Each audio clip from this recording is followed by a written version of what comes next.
Hey, everybody. Oops, got to get my notes back up. All right. Why does noise feel like an attack? Today I'm walking through something that shocks almost every griever. The world gets loud when you're in an active grieving experience. The world gets louder, almost too loud. I've heard grievers say it's too loud. I can't take the noise. I don't understand why. I used to be able to do this and now I can't even go into a restaurant. A restaurant seems too noisy. My grandkids are too noisy. I can't do it. It's too much noise. Sounds that never bothered you before hit your body like lightning. Here's the other thing. I'm talking about sounds, but this also goes to just your body being uncomfortable. Just your body being uncomfortable and in that moment. We're also talking about that. People talking, the microwave door closing, a car horn in the parking lot. You feel jumpy, you feel tensed, and sometimes you feel embarrassed because of that. And you're wondering what's wrong. You also feel not uncomfortable in your own skin. Here's the deal, my friends. Nothing is wrong with you. Your brain is responding to heartbreak. It is responding to the emotional energy. It is responding to emotional energy as if it is an injury. And that's what it's doing. And I want to break this down for you and clean it up. This is verifiable science. So you understand this, what is happening inside your body, why this feels this way. Why does it feel so uncomfortable? And before I explain the reactions, let me do this. Let me break down the brain a little bit for you. Let me show you your brain. Let me show you your brain. Okay, so there is the amygdala. That part of the brain is where danger is detected. It scans for danger. That's its job. It scans for threat and it also scans for emotional pain. And it doesn't know the difference between the two. It doesn't know the difference between the two. So when it finds emotional pain due to death, it also puts it under the category of danger. Girl, you're in danger. You're in dangers. Research shows it becomes more active during grief, which increases fear, right? The startle response, and it becomes very sensitive to noise because it is the detective looking for the danger, the amygdala. Okay, the prefrontal cortex. This is the thinking center of your brain. This is the thinking center that helps you stay calm. It helps you stay grounded.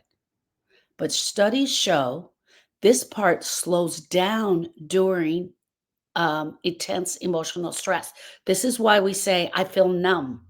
This is why we say I have brain fog, because the prefrontal cortex has slowed down. And when it slows down, emotional reactions rise.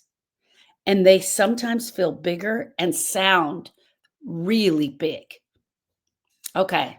The sympathetic nervous system, your survival mode. This is where your fight, fight, flight, or freeze come from. Grief, grief activities in this system activate for long periods. It can hang on for long periods, the activities that's happening in the system. When it's on, your senses are sharpened, your reactions speed up. Okay, the parasympathetic nervous system, the calming system, it puts the brake on the stress. During grief, the survival system overrides it. It makes it harder to settle after a noise or emotional moments. The auditory cortex, that's the brain's inner ear, the brain's inner hearing. When the amygdala is activated, this area becomes sensitive. You hear more than you need to, and it feels overwhelming. Friends, your brain has become the detective, and all parts of the brain have gone active. All parts of the brain have gone active. I know this is boring. I know that you guys don't want to hear this, But this is what's happening, and I'm going to break it down. So just hang in with me. Hang in with me. The thalamus is the sensory relay station, the emotional overload. It lets in too much sound at once. And the HPA axis. I want to break that down for you. That's the hypothalamus, the pituitary gland, and the adrenal gland. The hypothalamus sends the first signal. We're not okay. We're not okay. Something's wrong. Something's wrong. There's something wrong. You got to react. You got to react. You got to react. The pituitary gland fires back. Turn on stress response. Turn on stress response. And then the adrenal glands, boom, send the cortisol and the adrenaline into our bodies. All of this is happening at one time. Let me tell you something. If all of this shit is happening at one time and you don't even know it, why would you think you don't know how to do the grieving thing? There's got to be a part in you that understands grieving. The brain knows to look for danger. Why wouldn't the heart know how to move the grief?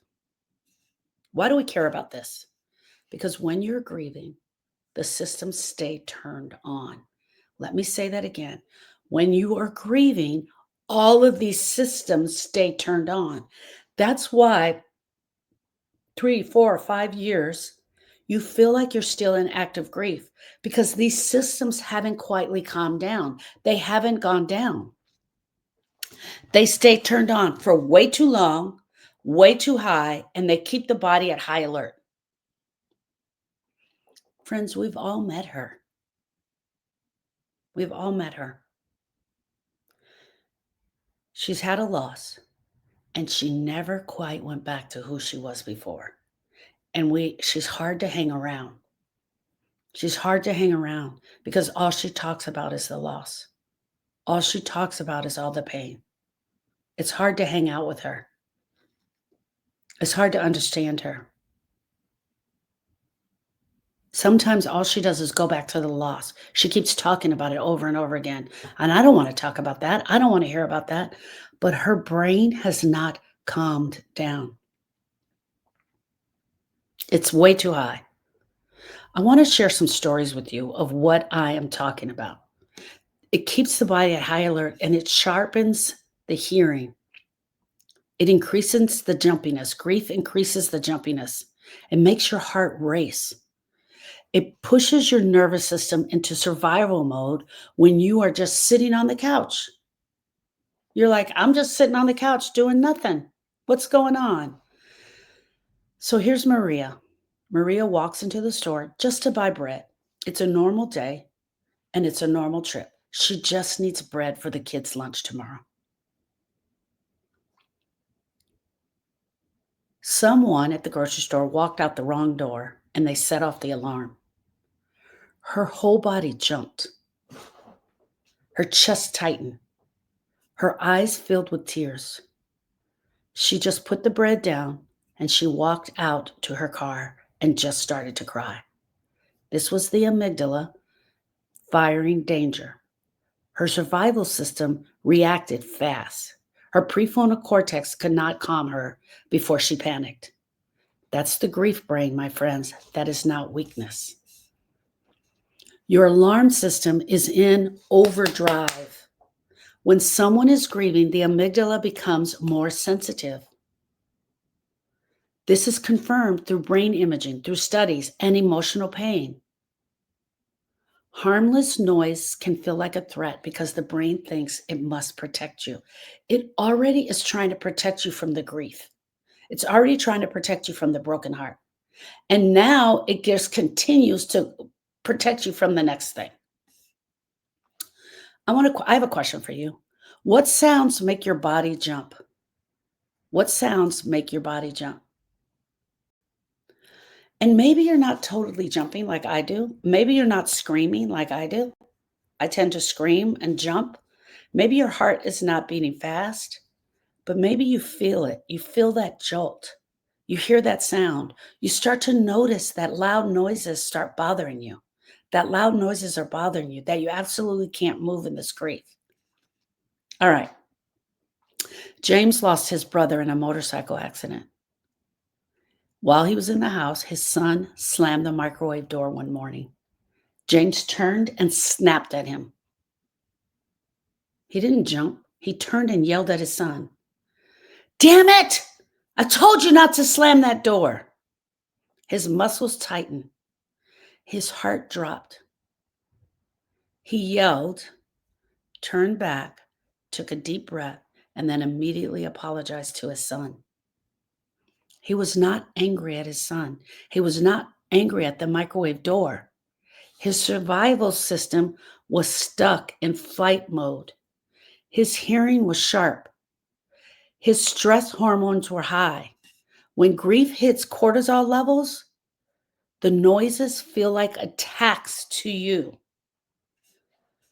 Your calming center, which is normally what calms you down, is exhausted. But look, you're on the grieving experience and it's like attack, attack, attack, calm, attack, attack, attack. What's tired? It's tired. The prefrontal cortex slows down during emotional overload. It's got so many emotions coming to it. It slows down. That slowing down makes it harder to think clearer or regulate reactions. Harder to think clearer or regulate reactions. That's why we react to our grief. Noise feels bigger because the brain can't filter it well. So it sounds bigger. Okay, question. Where do you feel your thinking slowed down during your grief? Was it in your chores, the chores that you had to do? Was it in your daily routine? Was it in your grocery list? Was it in paying your bills? Was it in everything? Was it or is it a chore just to think of the things you have to do every day? So many grievers tell me they can't think. Their brain is numb. They just can't figure it out. Okay. Tasha walked into church for the first time since losing her daughter. She wanted to see her brothers and sisters in Christ. She wanted to sit with them and absolutely enjoy them. She took her seat and the choir began, something she had done every Sunday for 36 years. But her body froze and her chest tightened. She felt trapped. She felt like she couldn't breathe. She felt like it was here, right here in her throat. Her thalamus let in too much sound. Her amygdala connected noise to emotional memory. She remembered being there. She remembered being there with her daughter. Her system froze. She went into freeze mode and she stepped out of church shaking. She couldn't sit in. Your body is stuck in survival mode. Grief activates the sympathetic nervous system. Grief activates the sympathetic nervous system. I definitely read that wrong. And when this system is off, your senses sharpen and you react quickly. Your body prepares for danger. Friends, this is the point. We are always at this point of trying to get away from the grief. We are always trying to get away. We're trying to move. We're trying to move the grief. What moments send your body into tension the fastest? Is it being around a crowd? Is it being around other people? Is it being at work? Is it driving a car? I have grievers that haven't been able to leave their house because these events have been happening to them. They're not able to leave their house. They're not able to drive a car. I absolutely have active grievers right now that will not drive their car because they don't trust themselves. They don't feel safe. They don't feel safe in these situations. Stress hormones are too high. Cortisol and adrenaline rise during grief. This is confirmed across bereavement studies. They have confirmed this. These hormones make your senses sharper and your reactions stronger. How does your body react when a sudden sound hits you? Are you the one that's jumpy? Are you the one that feels like you can't move? Are you the one that's feeling like you're out of your mind, that something is wrong? A lot of times what happens to us as grievers is we feel something is wrong. Something at these moments is wrong with us. It has to be wrong. We know for a fact that grievers will do one of four things. They will resist the grief because the brain is telling them to. They pretend because that's the only survival mode they know. I got to pretend here. Or they react, just like James did to the microwave. They react. The brain, they react, they resist, and they avoid. That's how it shows up in your body. That's how it shows up in your body. Resisting, reacting, avoiding, and pretending. But I'm telling you, all of that is coming from the brain. Your brain cannot filter background noise. During grief, your sensory is wide open to everything that has happened. You hear everything at once. It all sounds louder. Sounds that never matter to you. The grinding of your teeth. Your little grandbaby getting in and out of the chair 500 times is going to drive you crazy.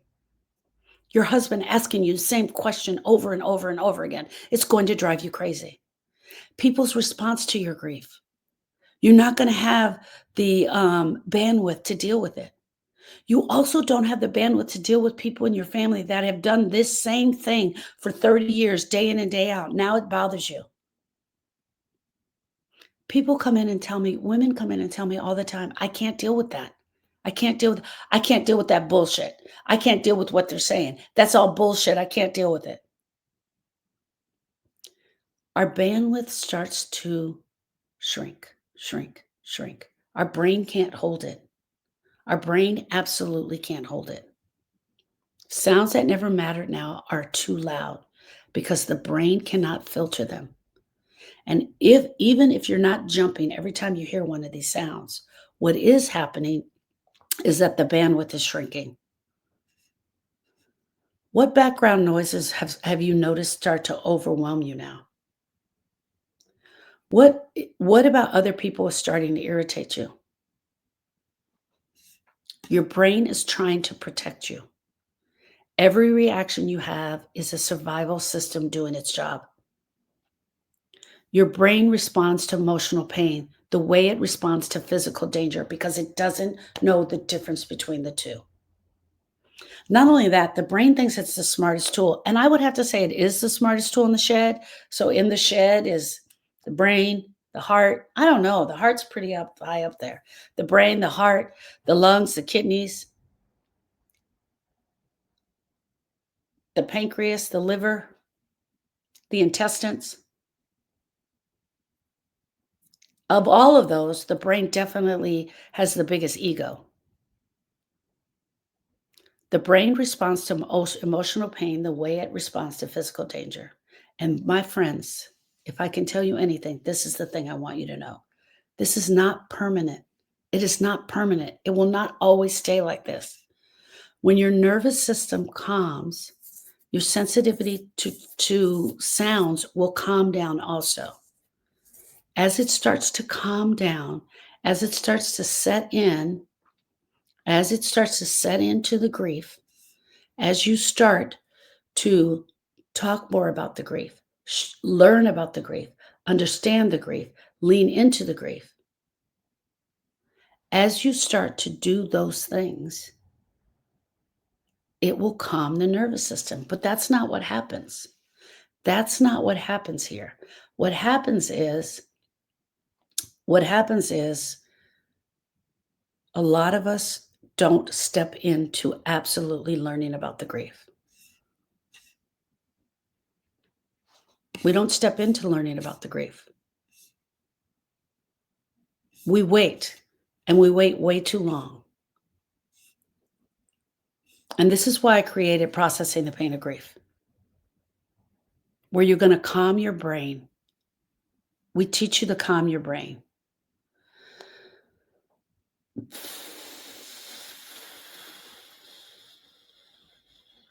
We teach you to calm your brain. We teach you to understand what the brain is doing. You got to understand it before you can even calm it. If you don't understand it, how are you going to calm it down? Listen to me for a second. I know that you guys weren't looking for the grief school, but you're looking for answers. You sure are looking for answers how to do something with this grief.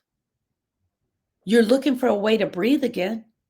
You're looking for understanding. And if you are anything like me that was expecting some lady with a clipboard to come and have all the answers, you want the pressure in your chest to ease up.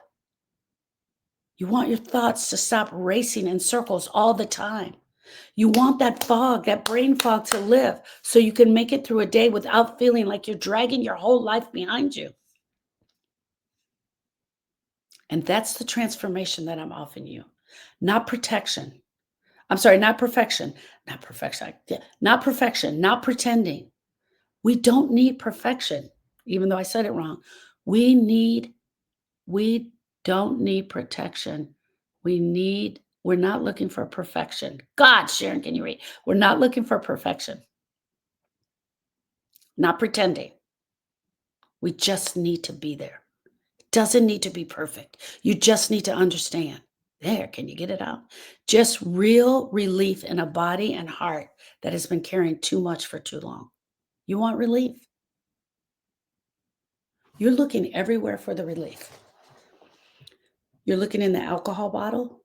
You're looking in the refrigerator. You're looking in the cupboard. You looked at church. You looked at your therapist. You looked at for it in your girlfriends. You're looking for it in your husband. You're looking for that relief in your other children. You're looking for it everywhere. You've read every book. You've listened to every podcast. You want this pain to go away. You want this grief pain to go away. You are looking for it everywhere. And one of the first things you have to learn and you have to understand is how to process this pain out. How to process this pain out. When you learn how to process the pain of grief, everything in your system will start to settle. Your mind gets quieter. The body starts to soften. The grief starts to soften. Your emotions stop feeling like landmines every second of the day. You begin to feel safe inside. You still miss your person, but the grief starts to shift. So many of us are looking for the shift. We want that shift. We want to see the shift, but we don't know how to do the work. We don't know how to do the action steps.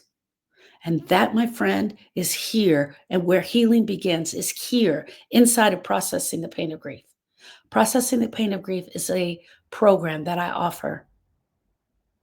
Meets every Thursday at 4 p.m. It is a classroom where I absolutely break down the definition of grief. And we take a look at that pain. We take a look at the brain and we do the much needed work. Noise sensitivity is not a personality flaw. It is biology, and it is the biology of grief at work. And biology can change. Your brain can calm. Your body can settle. Your life can feel quiet again. And processing the pain of grief is where that starts. Okay, my loves, thank you so much for being here for the podcast. I'm so glad that TikTokers got to listen in. But here's the deal. Right after I'm done here, I'm going to record part 2. It's when a memory hits and it feels like fear. So this is a 2-parter. I'm not going to do that live, but when you listen, in a couple of weeks, this podcast will be up and it'll be a part 2 when a memory hits that feels like fear. All right, my loves. I look forward to seeing you in the next podcast. Thank you.